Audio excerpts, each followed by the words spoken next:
And we are back with the Livingston Parish News Weekly Show, a podcast brought to you by the Livingston Parish News. My name is McHugh David, publisher and editor of the news. Appreciate you guys joining us for this special one. We are talking to Superintendent Joe Murphy. He is here, Livingston Parish Public Schools, to talk a little bit about reopening schools, getting back into that rhythm. Good afternoon, sir. How are you? Good afternoon, McHugh. How are you doing today? I'm good. I'm on the edge of my seat here because I have kids in the system too. So a lot of these answers I'm looking forward to as well. But I know there are a lot of parents out there looking for answers. Per some discussions we had before the show, I think they're going to get some of these answers today. First and foremost, big question I know y'all are getting, we get it all the time too here at the news, is if a parent decides, I am not comfortable sending my kid back to school for whatever reason, whether it's, have at-risk people at home, the child themselves is at risk, anything like that. We want to hear from you and from the system. They're going to continue to get an education, and I know that's the plan. It is absolutely a priority for our system, for our parents to understand no matter what they choose for their child, they're going to get an education from Livingston Parish Public Schools.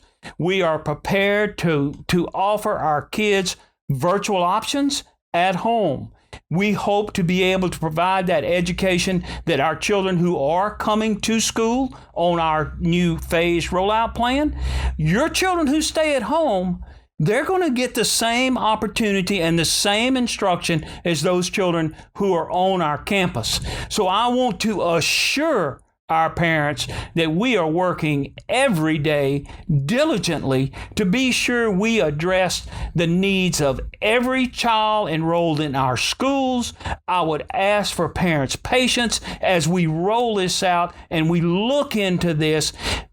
Don't say, I have to take my child somewhere else. We want your child in Livingston Parish Public Schools, even if you choose to keep them home because of pandemic concerns or underlying medical issues or any issue related to the COVID-19 pandemic, we're going to assure you we're going to teach your kids too.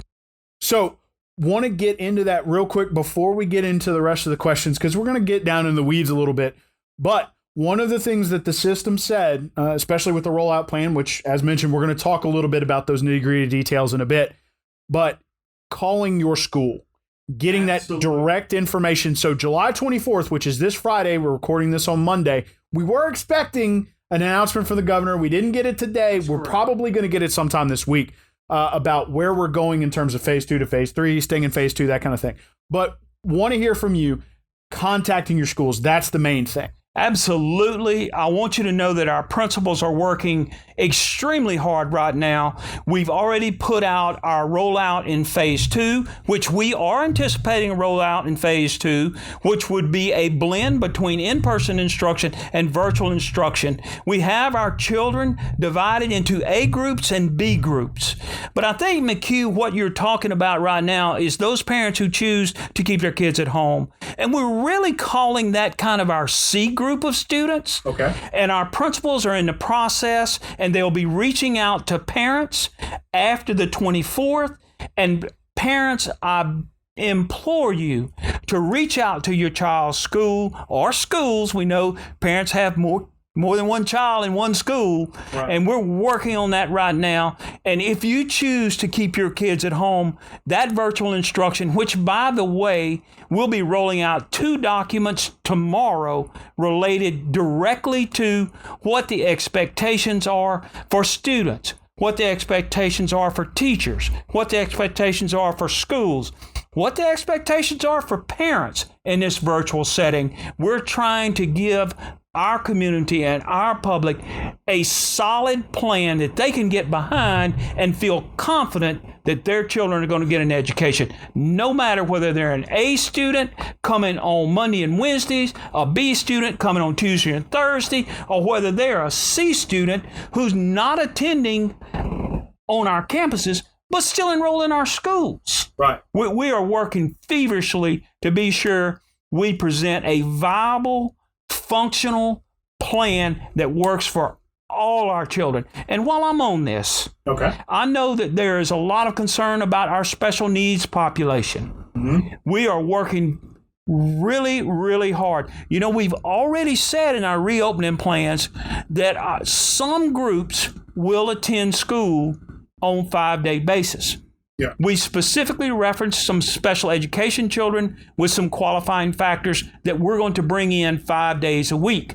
And, you know, we also made the statement that our littlest ones, our K-2 children, are coming every day. We felt like this was vital in order to be able to provide that face-to-face instruction for these groups. So, ladies and gentlemen, parents especially, or grandparents, guardians, those of you with kids in the Livingston Parish school system, please know that however you choose to send your kid back to school, you're going to have an option. I think McHugh, if people take one thing from this podcast today, I want them to take the assurance from that whatever decision a parent makes, we're going to address those needs and we're going to address those concerns. Now, I would not be truthful if I sit here and said, we're going to have everything perfect on August 7th when we go back to school. Right. But I don't think that's a reasonable expectation. But I do want you to know that as we move through this, we'll make adjustments on this. And I want to make it clear to everyone, the phase our schools open in is determined by the phase of recovery in Louisiana. And we as a school system have to be confident that we can move back and forth between these phases, whether it's phase 1, phase 2, phase 3, and implement the plans that we made public last Thursday. And we're confident in our ability that we can toggle back and forth. And while I'm on that, the virtual end of this, in my estimation, even if we go to phase 3, where we think we can bring all our children back to campus, I want parents to understand that does not necessarily negate the virtual option. We're looking at a minimum of continuing this virtual obligation at least for 18 weeks and a semester. And to be honest with you, we're really looking to see if this virtual option will exist for the entire 2021 school year. So, you know, trying to make sure that if there are still concerns going forward, that you're not just going to stop it all of a sudden. You're going to continue to provide for those kids. I love it. That's a simple answer, and that's the right answer. Okay. We are going to continue to provide. Okay, so for those of you who are joining us just to get that information, please remember this Friday, July 24th, is a good time to start trying to call your school. I'm sure there's going to be a big call volume as folks are trying to work through, am I A, am I B, or do I want to put my kid in C? What's that going to look like? But, and you and I talked about this back in the spring, I'd recommend you folks going to check out www.livingstonparishnews.com/podcast. But the reason it's so important to call your school is that every school is going to be a little different in their execution. And so it's important for you to call your school, get online with them, and figure out exactly what that school is going to be doing for your kid. I think that's an extremely important point, McHugh. And the reason I say that is, I don't know if people realize the range of schools we have in this district. We have a K-2 school. We got K-8 schools. We got K-12 schools. We've got K-5 schools. We got 6-8 schools. We got 5-8 schools. We got 9-12 schools. We got 10-12 schools. Right. The implementation of this looks maybe a little bit different depending upon what that campus is. And we felt like it was important that we gave our schools and our principals enough leeway to determine, okay, this is what this looks like, and this best suits the needs at Maurepas, or this best suits the needs at Albany or Holden or Denham or Walker or Live Oak or wherever we might be. Now, will there be some non-negotiable components within this? Yes, there will be, because we do have to ensure that the instruction is reliable, viable, and that when we move forward with it, our children are getting the skills they need to be successful.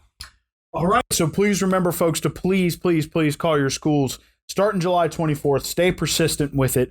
Try to figure out exactly what your school's plan is going to be, and then get involved in that. Now, for those of you who want to hear a little bit more about this process, Mr. Joe Murphy and I are going to nerd out a little bit and talk a little bit about what it was like to work with or to be waiting for a lot of these to come down and then get involved in that process with that. For those of you who are still on the fence about what you want to do with your kid, hearing some more of this may give you a little bit of guidance on that, because we are going to be talking a little bit more about specifics coming up in the show. But first, backing off, taking a deep breath, because there are several different ways that parents are going to be able to approach this year.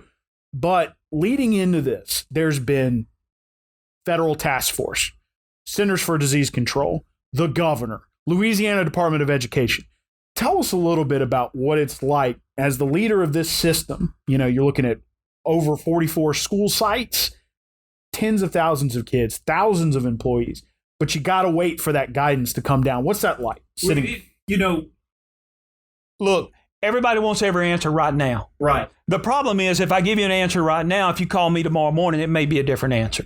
And that's because of the ever-shifting guidelines that we're getting.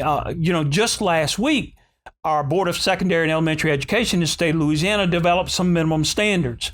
So we had to take those minimum standards and be sure that we're following those minimum standards. So you're right. And I truly, truly wish you could have been in the room when the discussions happened with our staff on what this looks like.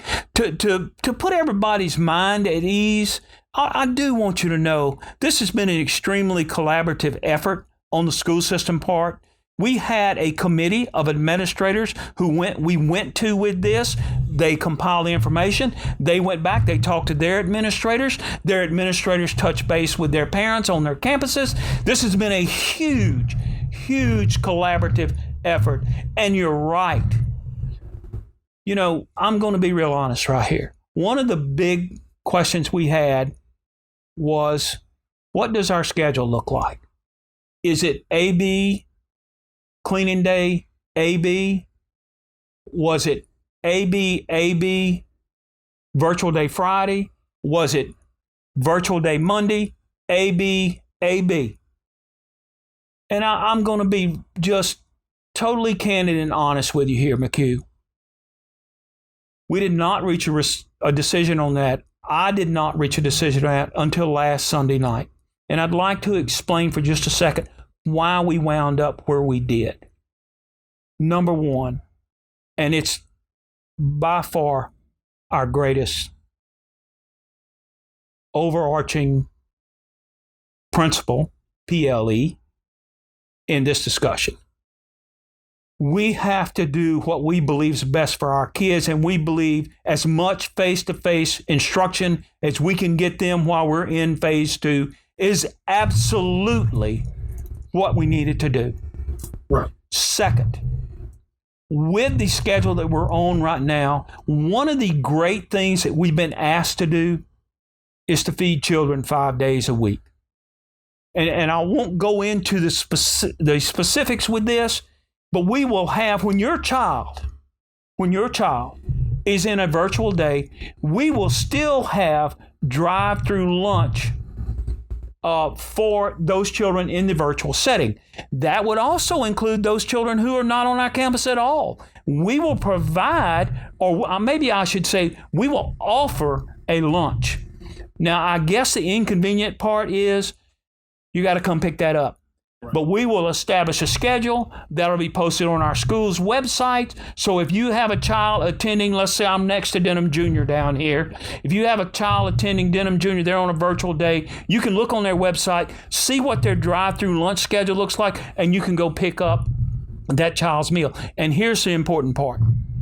Whether your child's in person or virtual, they get the same meal as every other child. Wow. Okay. It's a big deal. It's a great challenge, but at the end of the day, we felt like we owed that to our community and our parents. And look, the third reason, I've already kind of mentioned it, parents need to plan. Parents need to put their life together around this. Yes, we know this is inconvenient. Yes, we know it's a burden. But if we tell you and we give you a calendar, and we're working on this right now, every school will have a calendar. We'll post it where we will map out every A day and every B day, so that when you look at your calendar, when you hang it on your refrigerator at home and you're saying, well, I don't remember if my child goes to school this day or it's virtual day. Look on that calendar. Every A day will be on there. Every B day will be on there. And when we get around the holidays, we've got to be real careful, because we want our A students and our B students to have equitable on-site visits is what we're trying to do. That is coming. We'll have that in the next couple of days, and we'll put that out there. So, one of the things that it's going to be hard. We could sit here for an hour at a minimum and talk about the whole packet that y'all developed. Yes. And it was painstaking and it took time. One of the things you have brought up several times is A and B day, and of course C group, which would be the virtual group. Yeah. Let's talk a little bit about specifics, because you've also said, we have to be flexible. If we got to back into phase 1, we can back into phase 1. If we going into phase 3, we're ready to go. So let's start with phase 1. What is the brochure, or what is the guidelines that y'all have developed for the school say about phase 1? Okay, I will be happy. And McHugh, one of the things that I want to make abundantly clear from this podcast today, anything that we're discussing on this podcast day, any of the documents, they're available at www.lpsb.org.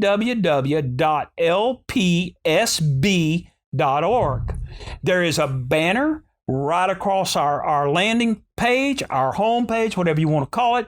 It says LPPS Reopening Plans. If you click on that, you will see what's applicable in phase 1, what's applicable in phase 2, what's applicable in phase 3.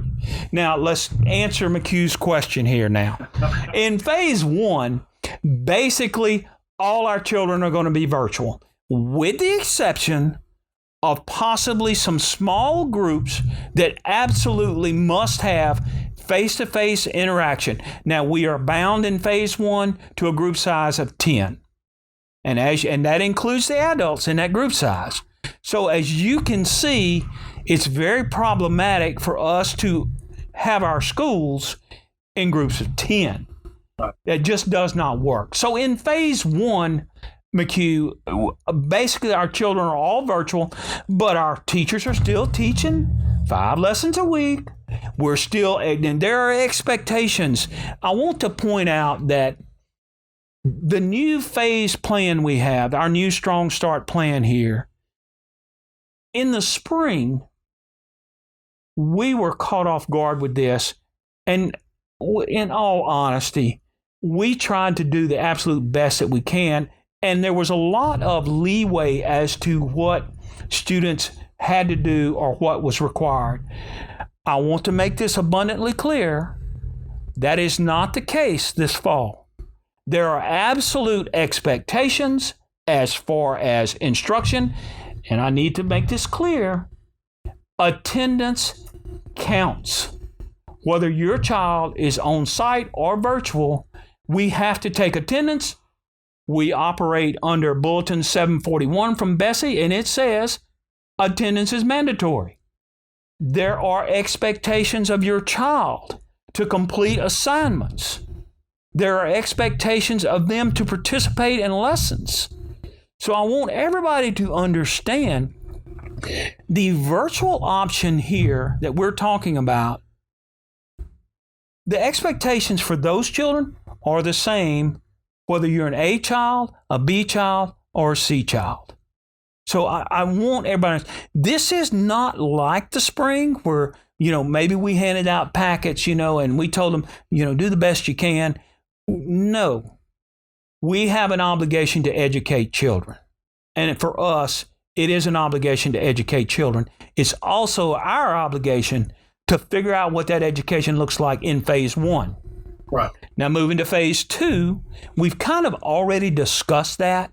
Mm-hmm. That's the blended model where some days your child's on campus, some days they're not. And take a second to explain. Okay. Take a second to explain A, B, and C. Okay. So what we've got here is we've got 3 groups of students. And let me explain why we had to divide our kids. There were a couple of reasons. Number one, the restrictions on sizes, numbers of students we could put on buses dictated how we had to do this. I will tell you just in phase 2, we have a 50% capacity on our buses. Our buses are 72 passenger buses, which therefore means we can't put but 36 kids on that bus, and we have to space those kids to the greatest extent possible. Right. So what drove this schedule for an A kid was we took all our children. Once we had our rolls for 2021, we took all our children. We divided them up per school. We sent that list to our principals. And we told them the best we can do is 50% capacity. And I don't know if people know this either. The largest static group size we can have in phase 2 is 25. Right. And that includes kids. Now, in most cases, we're pretty good there. Sure. But when you think back, if I can't get them to school and from school, it doesn't really matter what the group size is at school. Sure. So a huge consideration on A, B. So, and you will be notified by your principal. I believe the date, and McHugh, I'm going to have to put a disclaimer here because I'm not looking at it. I believe the date is July 31st. You will know whether your child's A or B. Okay. Now, let me tell you what we're getting. What about my brother or my sister? Our principals are working on that right now. If we have a brother who's an A student, and let's just say at Denham High, Okay. and he's got a sister that's a student at Denham Springs Elementary, those 2 students will be on the same day. Okay. So, and what you've also got to understand is our schools have to look down at their feeder schools to make sure our families stay together. Right. You know, in other words, what I'm telling you is families should report to school on the same day. That may be A, it may be B. Now, obviously, when we get to C and they're all virtual, that's not applicable. Right. Okay? Okay. Phase 3. Phase 3 is face-to-face instruction with all our children. But I think we've made this perfectly clear. Even if Louisiana moves into phase 3 in recovery, it does not end our virtual option at this point in time. Now, even in phase 3, what people need to understand is while we think we can get our kids, and by the way, the transportation limitation in phase 3 is 75%. So that means on a 72 passenger bus, I can put 54 kids on a bus. Now, I don't know if you know this, but it'd be real hard pressed to get 54 high schoolers on a 72 passenger bus. I mean, real hard. Sure. We can get elementary kids on there. So I don't think that is a limiting factor on us being able to get kids to and from school. Okay. I really don't. Okay. And in phase 3, the group size moves from 25 to 50. And that really helps us out a lot. Sure. But I want to make it clear, just because we're in phase 3 does not eliminate parents' concerns about the pandemic. Therefore, we are not at this particular time looking at any virtual option, if you want to call it C Kids, even if Louisiana moves into phase 3. That option will remain available. Yes, sir. Okay. So, and before we move on into some real nitty-gritty specifics, there is a survey currently available about transportation.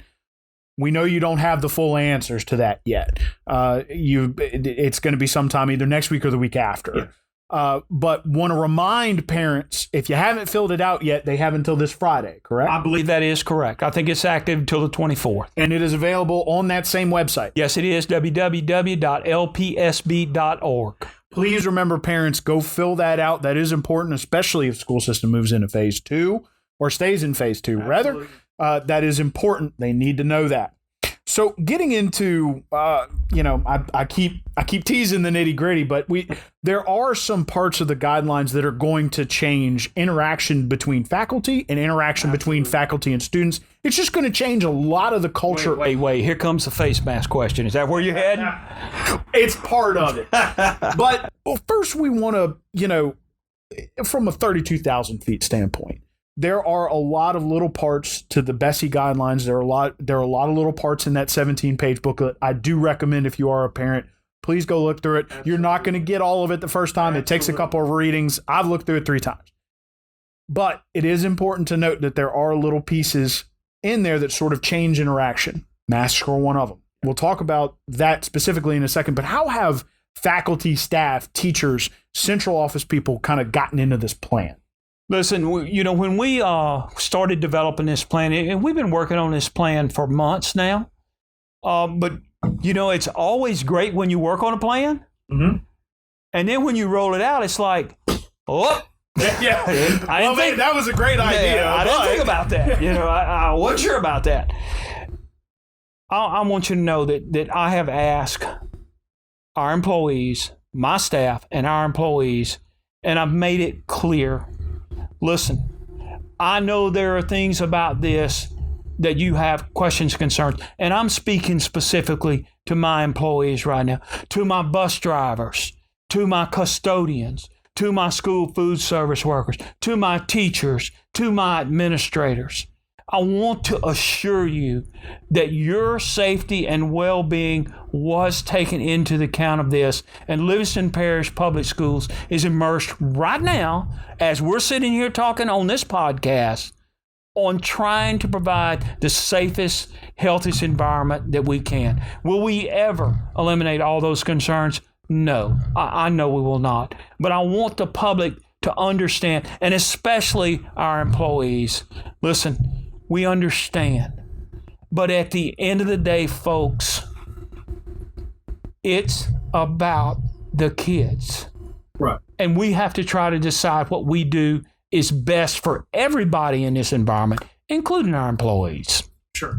So, the mask question. Yeah, here it is. So, one of the questions that comes from parents, kids that are, especially older kids that are involved. Absolutely. In the system, are the masks going to be required?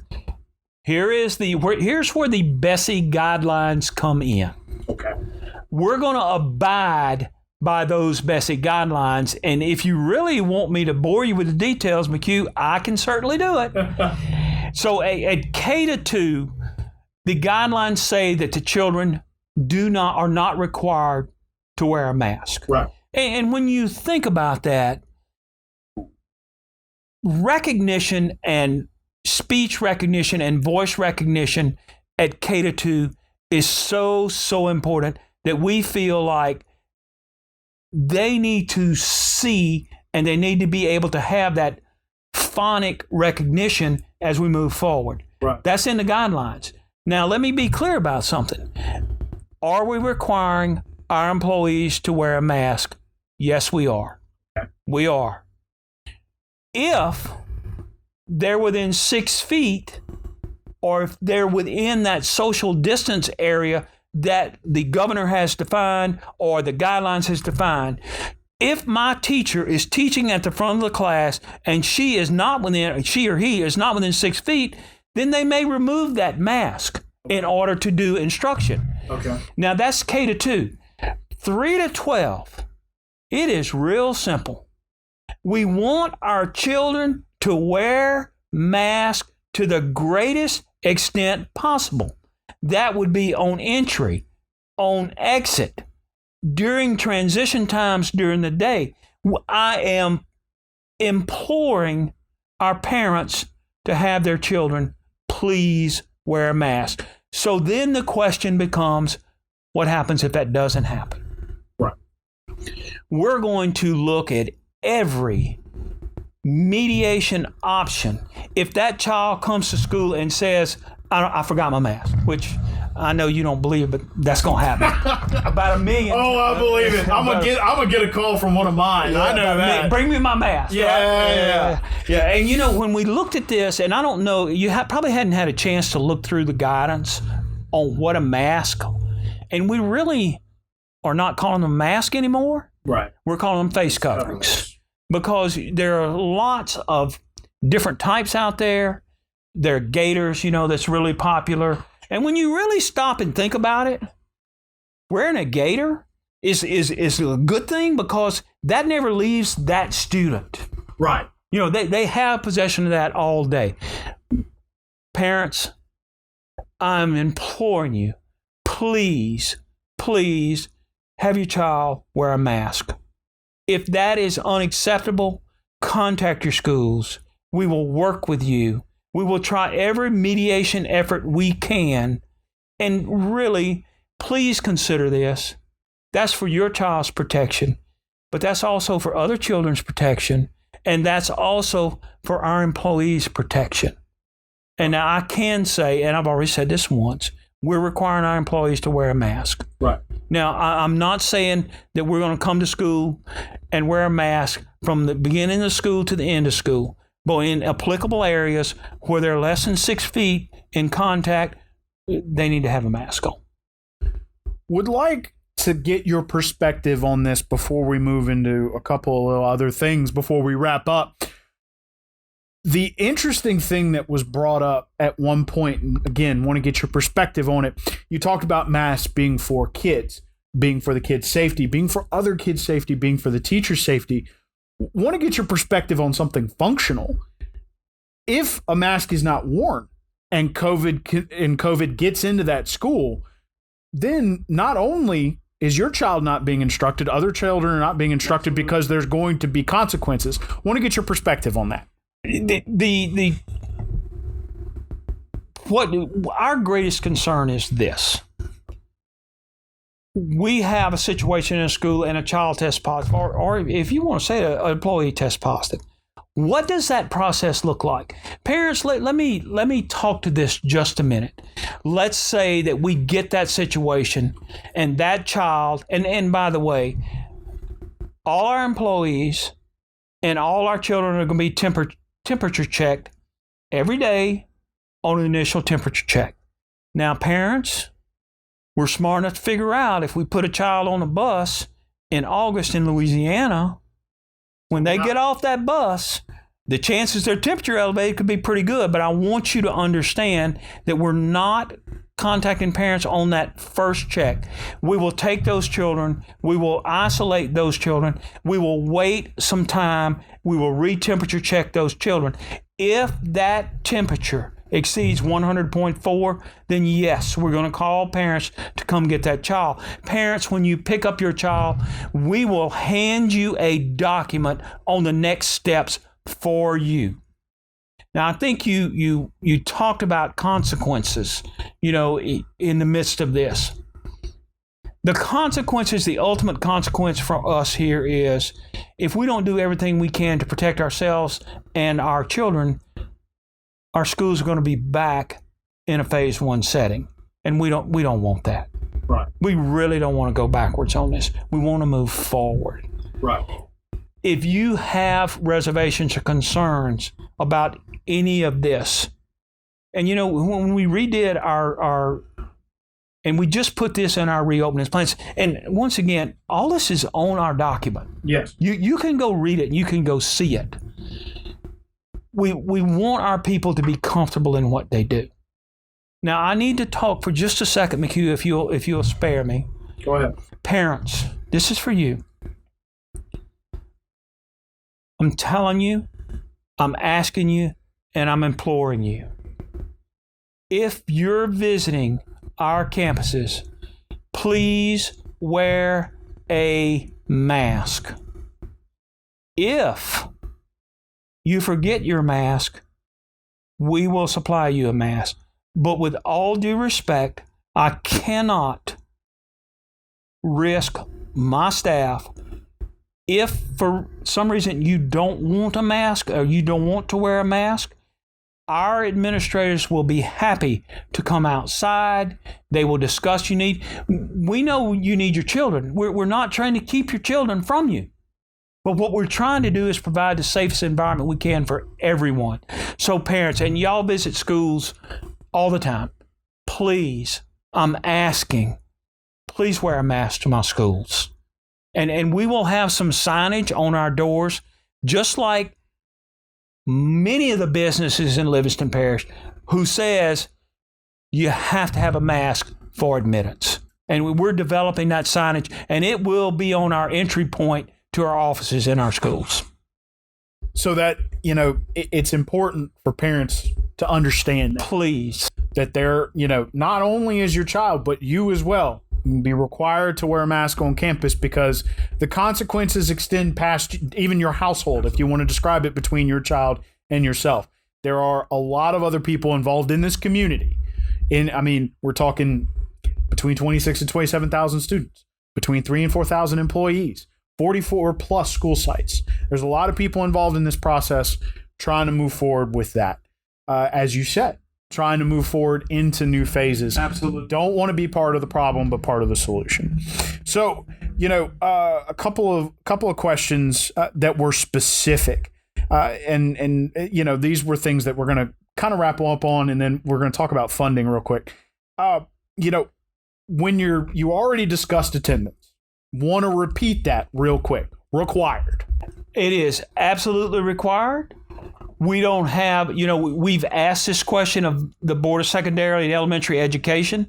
Right now, within policy from Bessie, from the Board of Secondary and Elementary Education, it says attendance is required. It does not matter whether your child's in person or receiving distance learning. So what does attendance look like? Attendance may be your child signing on. Attendance may be your child completing assignments during the course of the week, and our school saying, yes, we can verify that child was in attendance because we know because they completed assignments during the week. So, as strange as this sounds, figuring out how to take attendance in this is one of the most difficult things that we've looked at. Sure. It really is. But it is required, and one more thing. And I'd like to point out that's not a requirement of Livingston Parish Public Schools. That's a requirement of the state of Louisiana. And that is eventually where your child's record ends. Absolutely. So it is important to follow those rules. Want to repeat something you said earlier. This is not like the spring. The spring and the summer were kind of test rounds. Absolutely. These kids are going to get the normal level of education. They're going to have the required attendance. It's going to be different. It's going to be school. They're going to have assignments. There are expectations for kids. And folks, let me say this too. There are also expectations for teachers and administrators here. We have to have those expectations, whether I'm talking about a senior doing calculus or whether I'm talking about a kindergartner doing English language arts. Right. There has to be expectations on everyone. And I don't want people to feel like we're just throwing expectations on the children. No, the adults have expectations. And parents, with all due respect, there's expectations on you too. Right. That you provide your child with an environment in which they can learn. We're not asking you to be teachers. Please don't misunderstand me. That's not what I'm talking about. Right. And I already alluded to this. We'll be releasing what's called and I got to be sure I get this right because I mess it up all the time. Sure. We'll be releasing a document tomorrow called Virtual Support Facilitators. Okay. This is not your child's classroom teacher. This is a person to check on the virtual student's progress, go back to the teacher and say, this child's really struggling with this. Right. So that document should be produced tomorrow. Any document that I'm talking about here will be available on our website and our social media feeds. And if I may, and I'm sorry, I know we're getting long here. You're good. The frequently asked question document where you can send in your questions and get responses to those will be live tomorrow. Okay. And it will be at the same place as all other documents. lpsb.org. There you go. Now, Mr. David Gray will also be chasing those down as well to give you a written version of those guidelines, those frequently asked questions, and talking about the virtual assistant. One of the questions that we've received a lot, and this is very specific with regard to masks. If a child has a health care situation where they cannot wear a mask, what is the process for something like that? If you have a situation where you have a medically fragile child who, for whatever the reason, and the guidelines from Bessie specifically mention this, yes, we're not going to require your child to wear a face mask if it's detrimental to the health of your child. But what we will provide you is a document from our schools to take to your physician to bring back to our schools, and that documentation will serve as an exemption from wearing a face mask. So I don't want people to say, well, everybody's going to wear a face mask. If it's not in the health and well-being best interest of the child, we will have to have some documentation. We just can't rely on, I don't want my child to wear a face mask. Right. There has to be some documentation, but our schools will have that. And like we've been saying, starting after July 24th, call your school. Right. Talk to your principals about this. Tell them I have a medically fragile child and the physician's telling me it's not in the best interest of my child to wear a mask. We're fine with that. Just please provide us with that documentation. So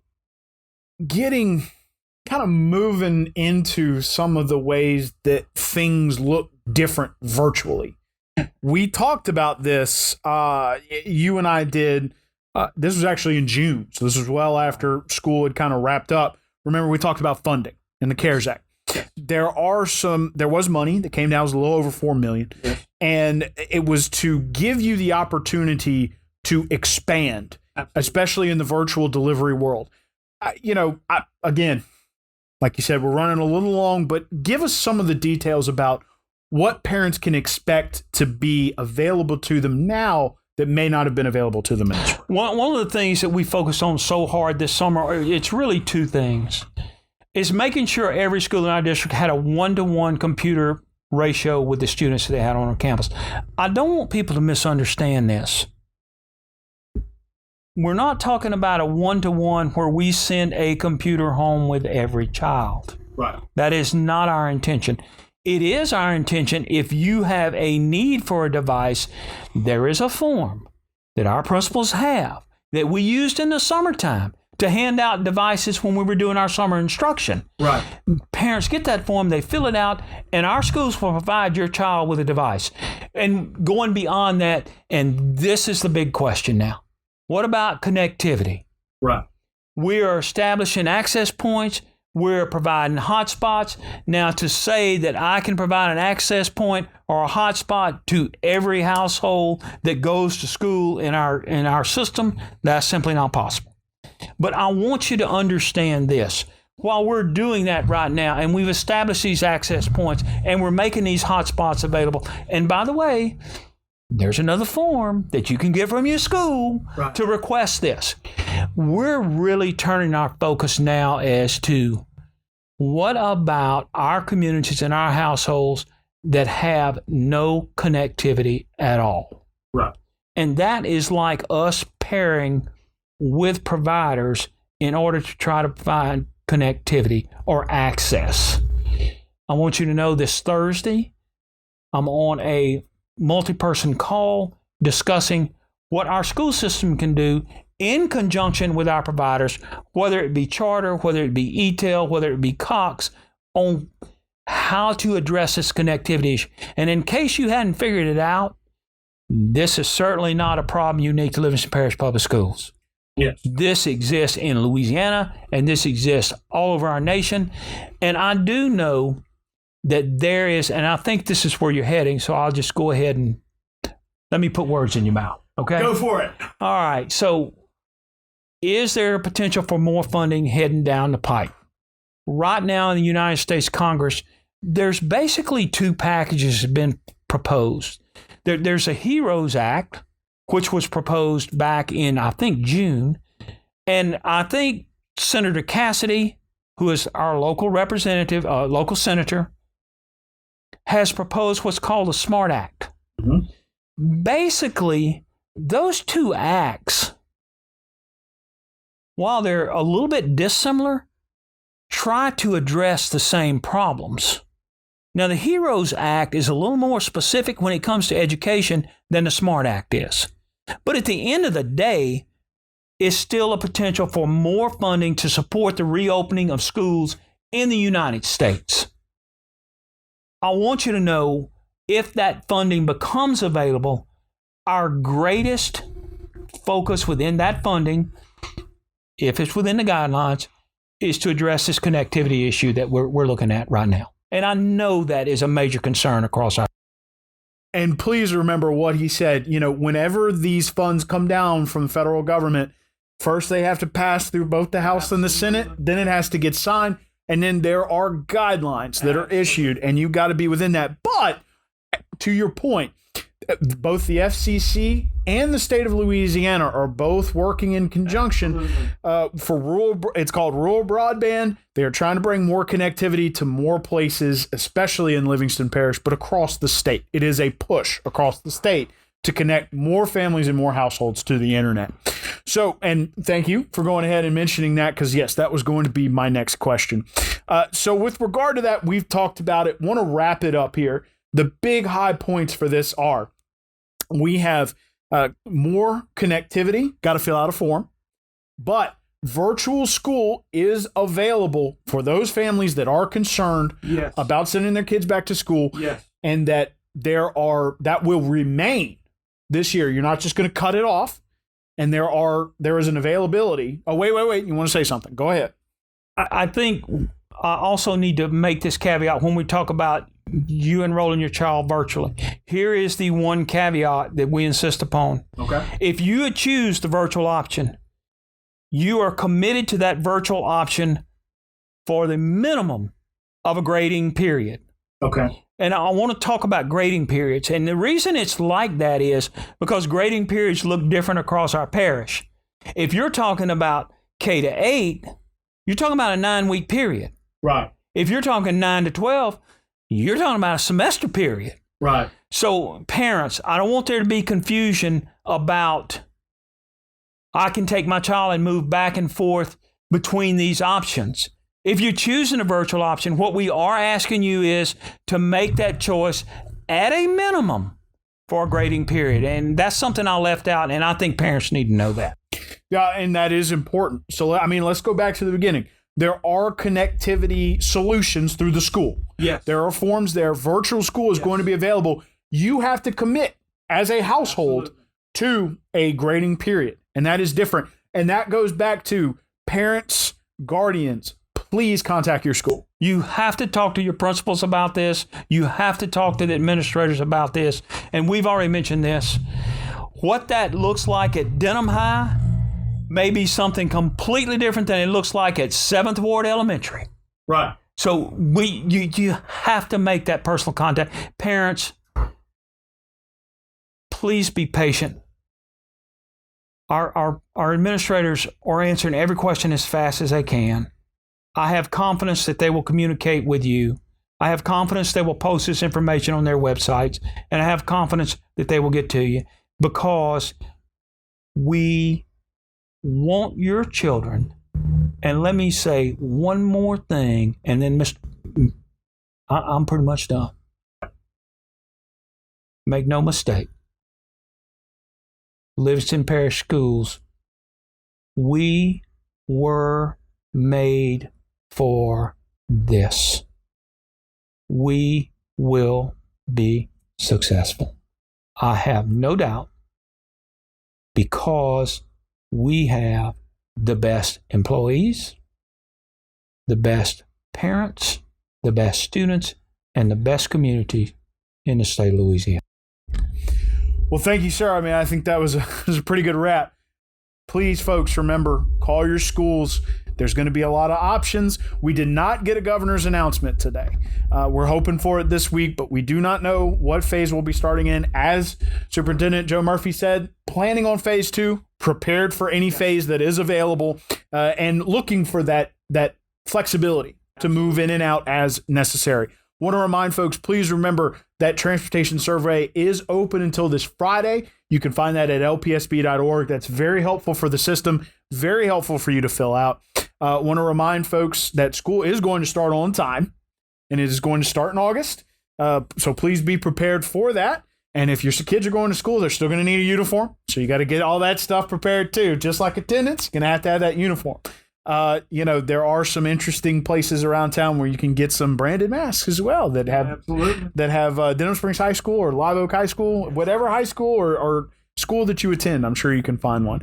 So, Mr. Murphy, we appreciate you taking the time to sit down and answer some specific questions. And there was a lot of things you told us today that I don't think people were expecting, but were good to hear, especially about meals being available for children. So again, thank you, sir. We appreciate it. We appreciate your leadership through this time. We know that's why we want to start off with. It's been a road. Thank you, McHugh, for the opportunity. And I want you to know, even in the midst of everything, I love my job. I like what I do. And we will be okay, folks.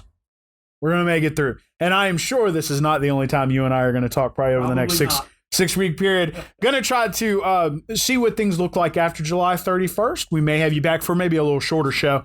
And then we're going to want to check in with you after school starts. Looking forward to that first day.